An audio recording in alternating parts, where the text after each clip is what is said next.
Kartu truf Presiden Prabowo Subianto dipegang Luhut dan oligarki, dan dipermainkan seperti boneka oleh Christovita Wiloto, Chairman Strategik Indonesia. Sejak awal pemerintahan Presiden Prabowo Subianto, sudah terlihat jelas adanya bayang-bayang Luhut Panjaitan dan kelompok oligarki yang kuat.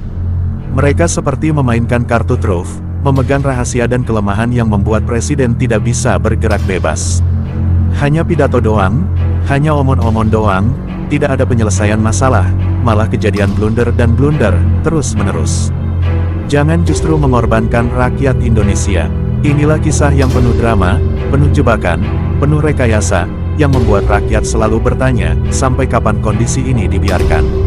Apakah Presiden tidak pernah menjadi berkat, tapi mengundang banyak masalah, karena blunder? Kronologi yang tidak bisa dibantah. Masa Jokowi berkuasa, tahun 2014 sampai tahun 2024. Luhut Panjaitan membangun jaringan bisnis dan politik yang sangat luas.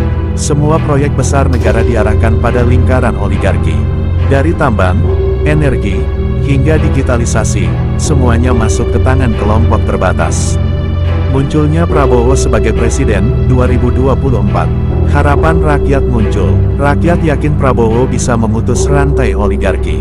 Namun, sebelum Prabowo benar-benar duduk di kursi Presiden, Luhut sudah menyiapkan kartu truf.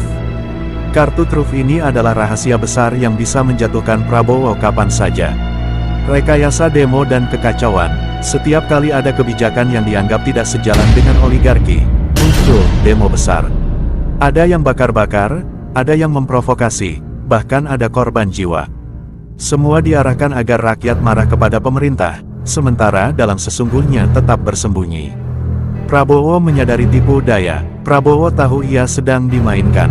Ia sadar bahwa kekacauan bukanlah suara asli rakyat, melainkan adu domba yang disulut oleh Luhut dan lingkarannya. Namun, karena sudah dipegang dengan kartu truf, Prabowo tidak berani bergerak terlalu jauh.